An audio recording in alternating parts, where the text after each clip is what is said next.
ఈరోజు క్వెషన్ వచ్చేసి if tan a plus b is equals to √3 and tan a minus b is equals to 1/√3 find a and b అన్నాడు. So question ఏమి ఇచ్చాడు? tan a plus b is equals to √3. So tan a plus b is equals to √3 ఇచ్చాడు కాబట్టి మనం ఏ comma బీలు కావాలి కాబట్టి ట్యాన్లు ఉండకూడదు. సో ట్యాన్లు రిమూవ్ చేసుకోవాలి. సో ట్యాన్ రిమూవ్ చేసుకోవాలంటే లెఫ్ట్ హ్యాండ్ సైడ్లో ట్యాన్ ఉండాలి, రైట్ హ్యాండ్ సైడ్లో కూడా ట్యాన్ ఉండాలి.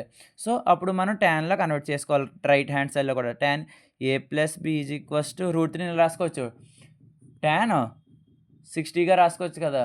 ఎస్, అప్పుడు ట్యాన్ క్యాన్సిల్ అయిపోయి A plus B is equals to 60 అవుద్ది. అది ఈక్వేషన్ నెంబర్ 1 అనుకుంటాం. Next same tan a minus b is equals to 1/√3. Yes, same ఇప్పుడు కూడా దీన్ని కూడా tan a minus b is equals to దీన్ని ట్యాన్ 1/√3 ఎలా రాసుకోవచ్చు? ట్యాన్ 30 రాసుకోవచ్చు కదా. అప్పుడు ఈ ట్యాన్ క్యాన్సిల్ అయిపోయి a minus b is equals to 30 అని ఇంకో ఈక్వేషన్ వస్తుంది. దీన్ని ఈక్వేషన్ నెంబర్ 2 అని అనుకుంటాం. సో ఇప్పుడు ఏంటి, మనకి a plus b is equals to 60, a minus b is equals to 30 వచ్చినాయి. సో అప్పుడు ఈ రెండు కలిపితే అప్పుడు బీలు క్యాన్సిల్ అయిపోయి ఒక a వస్తుంది కదా. అప్పుడు ఎస్, ఫస్ట్ సాల్వ్ చేయండి. అంటే 1+2 చేయండి. 1+2 అంటే a plus b is equals to 60, a minus b is equals to 30. Yes, అప్పుడు a ప్లస్ a అంటే ఎంత? 2a. అప్పుడు plus B minus B cancel అయిపోద్ది. ఈజ్ ఈక్వల్స్ టు 60 + 30 అంట 90.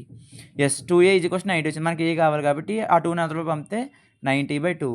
Yes, a is equals to 45. Yes, మనకు ఒక value వస్తుంది. ఇప్పుడు రెండు వాల్యూ కనుక్కోవాలి అంటే ఈ ఏ వాల్యూని ఒకటిలో అన్నా రెండులో అన్నా సబ్స్టిట్యూషన్ చేస్తే మనకి బి వాల్యూ కూడా వచ్చేస్తుంది కదా. ఎస్, సో ఏని ఫస్ట్ ఈక్వేషన్లో సబ్స్టిట్యూషన్ చేద్దాం. ఫస్ట్ ఈక్వేషన్ ఏంటి? a plus B is equals to 60. Yes, A అంటే ఎంత? 45 plus b is equals to 60. మనకి ఏం కావాలి?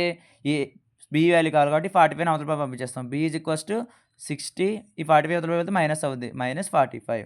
Yes, b is equals to 15. అంతే.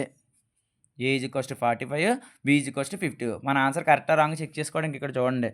0 degrees less than or equals to a plus b అంటే a అంతా 45 + 50 అంటే 60 less than or equals to 90. Yes, true అయింది. నెక్స్ట్ a అనేది గ్రేటర్ దాన్ b అవ్వాలి. So 45 greater than 15. ఎస్, ఈ conditions work out అయినాయి.